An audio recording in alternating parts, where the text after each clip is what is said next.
If China decided, tomorrow, to take Taiwan by force, could the United States actually stop it? Most people assume the answer is yes.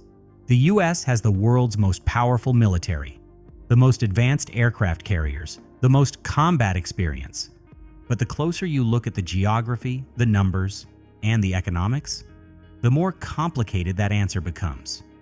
And here's the twist nobody talks about. The very things that make this situation so dangerous are also the same things making full-scale war deeply unlikely. Today, we're going to go inside the most dangerous military standoff on Earth. We'll look at why stopping China would be far harder than most people think. But before we get to the military reality, we need to understand why this small island matters so much in the first place. Taiwan is a self-governing island of 23 million people, roughly the size of Maryland, sitting 100 miles off the coast of mainland China. It has its own government, its own military, its own elections. But officially, the United States does not recognize it as an independent country. This is called strategic ambiguity, and it's been the cornerstone of US policy since 1979. Here's how it works. The Taiwan Relations Act, an actual US law, commits America to provide Taiwan with defensive weapons and to view any forceful takeover as, quote, of grave concern. But it stops short of a guarantee to send troops. That decision would go to the President and Congress.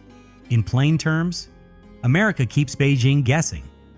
And that ambiguity has kept the peace for over 40 years. Now here's the primary source most people miss. In 2019, Xi Jinping gave a major speech calling Taiwan's unification with China the great trend of history. He preferred peaceful means, but made clear that force was not off the table. So why does Taiwan matter enough to risk a war? Well, there are three reasons. First is democracy, second is geography, and third is silicon. Let's understand them one by one. Taiwan is a thriving democracy on China's doorstep. It sits at the center of the first island chain, a strategic barrier limiting China's naval reach into the Pacific, and it produces something the entire modern world runs on. Now, think about every device in your life: your phone, your laptop, the car you drive, the hospital equipment that keeps people alive. All of them run on semiconductors, tiny chips that are the brain of the modern world. Now here's the data point that should genuinely stop you.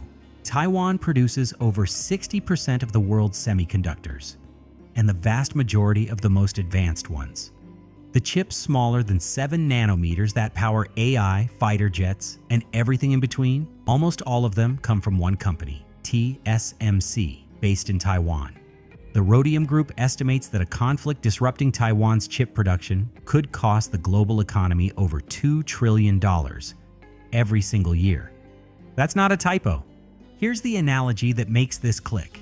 Taiwan is like the world's only heart surgeon. You might have a dispute with them, but you do not shoot the heart surgeon, especially when your own heart needs surgery too. China itself imports enormous quantities of these chips. Attacking Taiwan wouldn't just hurt the West, it would strangle China's own tech and military modernization. This is what analysts call the Silicon Shield, and it is one of the most powerful deterrents on Earth. But deterrence only works if the military option is actually too costly. So let's look at the numbers, and they are sobering. This is where the official narrative gets complicated. Most Western audiences assume that if China tried to invade Taiwan, the US military would stop it, decisively, quickly. The war games say otherwise. Let's start with raw numbers. China's Navy is now the largest in the world by number of ships, roughly 370 to 400 vessels, compared to the US battle force of around 290 to 300. China surpassed the US fleet size somewhere around 2015 to 2020. And it's still growing faster. The US retains significant advantages: better submarines, more aircraft carriers, decades of combat experience. But in a Taiwan scenario, geography tilts the board dramatically toward China. Think of it this way: China is playing a home game. The US is flying in from thousands of miles away. Taiwan sits just 100 miles from the Chinese coast. American bases in Japan and Guam are within range of China's missile arsenal, what military planners call anti-access/area denial, or A2/AD. These are precision missiles designed specifically to keep US forces away from the fight. And then there's the crossing itself. An amphibious assault, landing troops on a defended beach, is considered the single hardest military operation in existence. The RAND Corporation and CSIS wargames consistently find that US and Taiwanese forces can inflict devastating losses on any invasion fleet. But here's the sobering part. America's precision munitions would run out within days. Resupply from the US mainland takes weeks. The Stimson Center, one of the most respected security think tanks in Washington, concluded that a Chinese invasion would be far more complicated than most narratives suggest, carrying immense risks of failure, economic catastrophe, and political upheaval for Beijing itself. This isn't weakness. This is what military strategists call mutual vulnerability, and it changes everything. Because when both sides know a war would be catastrophic, restraint stops being idealism. It becomes rational self-interest. Here's the part of this story that rarely makes headlines because it's not dramatic enough.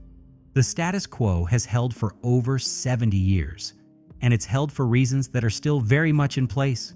First, diplomatic isolation. If China launched a full-scale invasion tomorrow, it would almost certainly face the kind of international sanctions that would make Russia's economic isolation after 2022 look mild. China's trade relationships with Europe, Southeast Asia, and the broader world would be at severe risk. Beijing has spent decades building that economic influence. A Taiwan war torches it overnight. Second, nuclear escalation fears. Any conflict between China and the United States, both nuclear-armed superpowers, carries an escalation risk that neither side can fully control. History shows that wars between great powers rarely stay limited. That shadow hangs over every military calculation. Third, Taiwan's own deterrence. Taiwan has adopted what defense analysts call the porcupine strategy, making itself too painful to swallow. Mobile missile systems, underground bunkers, asymmetric weapons designed not to win a conventional war, but to make the cost of invasion unbearable.